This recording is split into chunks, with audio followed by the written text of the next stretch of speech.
Hello, my media literate hotties. Welcome to another episode of Chronicled, where we get into all things media literacy. We go over the history of print media, talk to some people shaping journalism, and improve the relationship between influencers and journalists because it kind of sucks right now.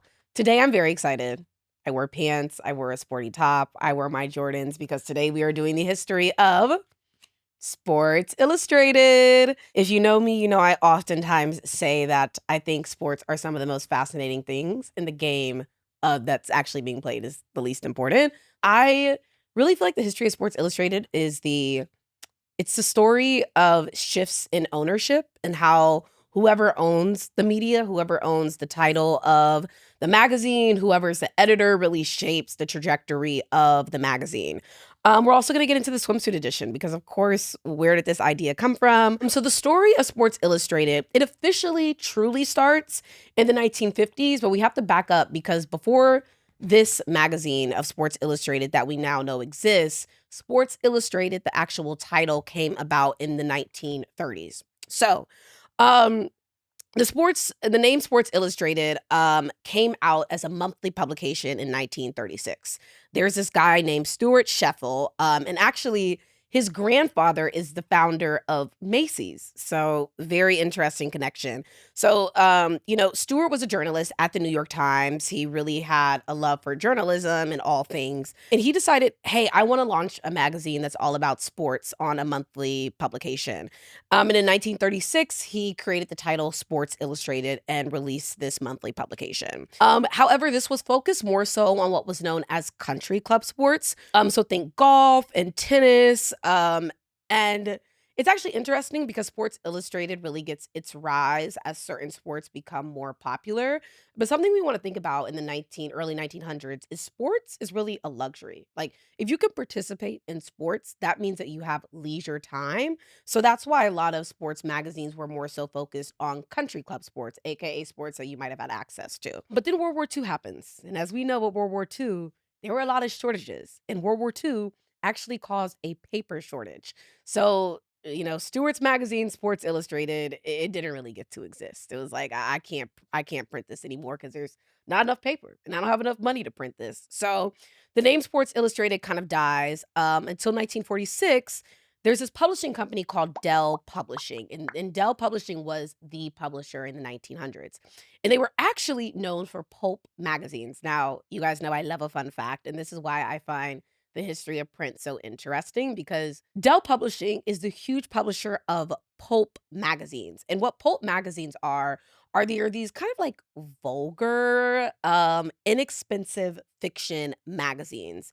And yeah, they're kind of vulgar. Like the colors, the themes, they have a lot to do with crime and seediness. That's not what all pulp magazines are about, but that's what they become known for in the public eye. They're sensational, they're exploitative, and when we think about pulp magazines, what came to mind first was the movie Pulp Fiction. And actually, what I didn't know is that the title of Pulp Fiction originally had a working title while the movie was being made, but the title of the movie is actually a homage to the way that Pulp Fiction magazines embodied culture. So there's an alignment of this Dell Publishing, which is the one that actually creates and publishes all these big Pulp Fiction magazines. And then we get the movie Pulp Fiction decades later. So that's just a little fun connection the more you get into print. Dell Publishing actually purchases the name of Sports Illustrated, but it has trouble keeping Sports Illustrated on the shelves because during the 1940s, when they purchased the title, there was just a lot of competition in the sports world of having a monthly sports publication. So it really doesn't exist for that many months. They pull it off the shelf and they say, hey, charge it to the game. We tried our best, but it didn't really work. So then Sports Illustrated just kind of dies. It just exists as a title that's out here until the 1950s. Now, the 1950s marks the era where we really see Sports Illustrated, the name, the culture, what we think about associated with the magazine, what it is today. It really begins in the 1950s. So, boom, this is the Time Inc. era of Sports Illustrated, 1954. Henry Lucy, who co founded Time magazine, also founded Fortune in the current version of Life magazine as we know it today. Henry saw a gap in coverage on sports on a weekly basis. So remember, Dell Publishing couldn't really get Sports Illustrated to do well on a monthly point, right? But Henry said, wait, actually, what if we started talking about sports on a weekly basis? And the advisors for Time Inc. were like, no, like that is not a good idea. And Henry said, don't really care. We're going to do it. And the magazine actually was not profitable for 12 years. Once again, kind of similar to that story we were talking about with Rolling Stone a couple weeks ago. Sometimes you launch something and it doesn't exist, it doesn't work. But that doesn't mean you should still stay consistent with it because Sports Magazine didn't have profitability for 12 years. But the thing was, is that Henry, even though it wasn't profitable, his idea was right on time in the sports world because in the 1950s, begins the rise of spectator sports. Now, why did spectator sports begin to rise? Also, spectator sports are sports that people go and watch. Now, in the 1950s, 60s, we see people get more access to having some disposable income. So, how are we going to spend our weekends? We're going to go watch a game. Also, the rise of television allows games to be televised in homes. So, people become more interested in sports, they become more invested in their teams. So, really, Time Incorporated was right on time with let's create a weekly magazine.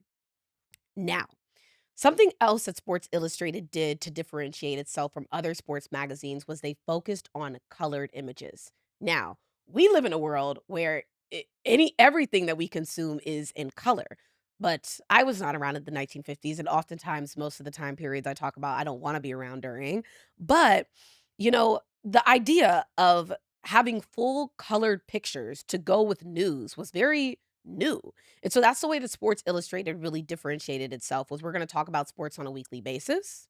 We're going to do pictures in color, and it also created an avenue for people who are photographers to say, "Hey, if I can get the best color picture printed in Sports Illustrated and the best news piece with it," it created the rise for a lot of photographers' careers. So this is when we start seeing Sports Illustrated really be what we know it is today. Now, as I said, we talked about the ownership shifts, and that's just the beginning of the ownership shifts in Sports Illustrated. Let's talk about the editors. Now, what is an editor before we even get into it? An editor of a magazine is somebody who really makes sure that the purpose and the words and the pictures make sense to the reader.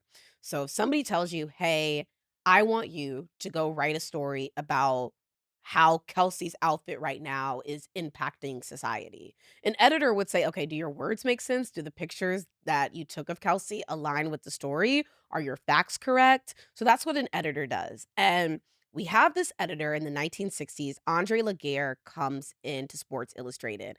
And this guy dominates Sports Illustrated and doubles the circulation of the magazine. How did he do that? He pretty much did that in four steps. The first step was he created a system of departmental editor. And what I imagine this did was created a lot more concise and good reporting and just holistic reporting versus having an editor that might not be very skilled in fashion over here editing something that has to do not with fashion. So that's what I would see it really made an impact. The other thing was Andre was a part of the movement of let's do full color sports events weekly. Let's give these people pictures of beautiful pictures with color, and that's how he also doubled circulation. Now, something that he did was he created a bonus piece. This is the third thing that he did. Andre said, let's have one long story at the end of every issue, and that allowed Sports Illustrated to stand out from other sports magazines, and this was called what Andre said the bonus piece. Now, the fourth thing that Andre did that changed Sports Illustrated was the swimsuit edition. The swimsuit edition, really, the goal was to fill the gap in the winter months because in the winter months, there were less sports. So Andre had the idea of let's put women in swimsuits who are doing something in sports on the cover of Sports Illustrated. I was actually very surprised by when I was going to look up the information about the swimsuit edition, I was expecting to get into some like real cis, men wanna see women on the cover of Sports Illustrated half naked, and I'm sure if I did more research, I would find that it aligns in some way. I also feel like we need to give credit to the editor, Mark, Mulucci, Ma Ma Ma I gotta look up how to say his name because I can't even read my writing for real. Like, what is this? Mark, hmm, mhm, mhm. Oh, he's still 5. And he went to Boston College. Okay, anyway, so shout out Mark Malboy. Mark Malboy actually was the editor for Sports Illustrated in the 1980s, and he became one of the youngest editors at Sports Illustrated. And I feel like we need to give him credit for some of the things that he did in the magazine. He added a lot more about golf. We also get the expansion of Sports Illustrated Kids, and he also doubled the size of the issue of the swimsuit edition of Sports Illustrated. So he played a really pivotal role in the 80s in Sports Illustrated. Then the next part of Sports Illustrated in the 1990s to now, it kind of gets awkward. Like, I have in my notes, it's just the question mark era of Sports Illustrated because I think when Time Incorporated, who owned Sports Illustrated, merged with Warner Communications to form Time Warner, like Sports Illustrated, to me, it feels like just got lost. And this is when we start to see the decline of Sports Illustrated. So when this merger happened, which is one of the biggest mergers in the media world, by 2014, Time Incorporated was spun off from Time Warner. And the way you want to think about companies is like, honestly, just think of the parent company as like the mommy and daddy, and then their kids are all of the things that they own. And Time Incorporated was like the kid, and then Sports Illustrated is like the grandchild. That's their baby. And in 2018, a company called Meredith Corporation, which has now been absorbed into a whole other media conglomerate, is this lifestyle media company. They own things like allrecipes.com, Southern Living, Food and Wine, and they decide that we're going to acquire Time Inc. But Meredith Corporation was like, Sports Illustrated has nothing to do with our lifestyle department. So we're just going to sell the magazine. Like, we're just not gonna run Sports Illustrated.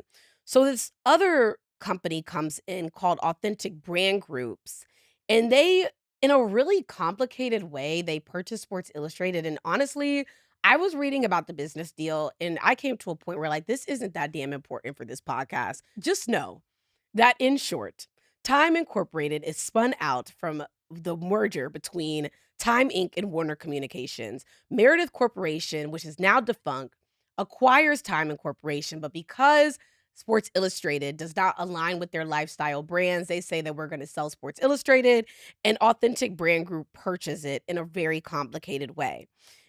Interestingly, about Authentic Brand Group, they're like a brand management company that owns the rights to people like Marilyn Monroe and Muhammad Ali.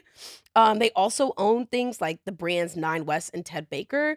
So I feel like, as I always say, it's important to know who owns our media because sometimes who owns media and who purchases media can kind of explain why certain magazines, why certain titles might not be what you used to know them as. Maybe it's because they're not getting as much attention from the brand. Maybe they don't align with the actual company that owns them. And I feel like personally, that's been the story of Sports Illustrated. Like when I think of Sports Illustrated, I think of it as something nostalgic, something that I would not really even pick up. I really just feel like they're now known for their swimsuit edition, whoever they put on the cover. So I'd be interested to hear what you guys think about Sports Illustrated, like what words come to mind for you.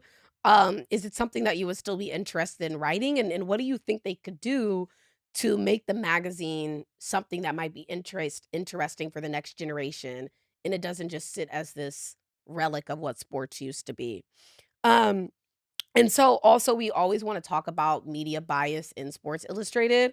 So when I look at my media bias, I'm always using the Ad Fontes media literacy chart, which is basically it comes in a quadrant. It basically will tell you where your media lands to the left to the right, and also how factual it is to how conversational it is.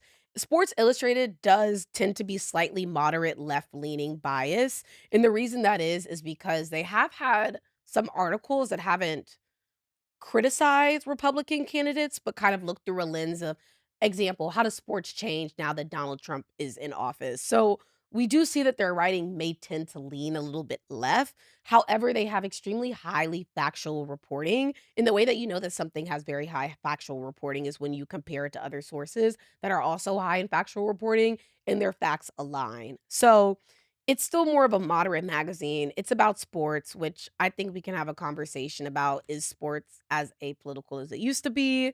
It has oftentimes been like the last area people have said that politics are not involved, which I sort of agree with now. I don't fully agree with.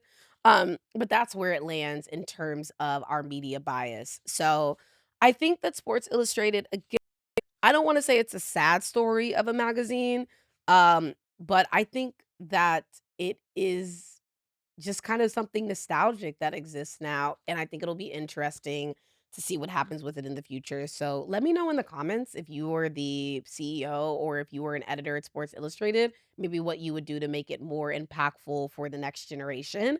And yeah, that's the history of Sports Illustrated. So thank you for tuning in to another episode of Chronicled. Let me know if you guys have a magazine that you've been thinking about or a newspaper that you would like me to do the history of. And as always, stay media literate, stay knowledgeable, stay sexy. And in our next episode, we're actually going to be talking to Miles Johnson, who does some incredible stuff in the sports podcasting world and the journalistic world. So I'm excited to talk to him. And stay tuned, and I will see you on Thursday. Toodaloo.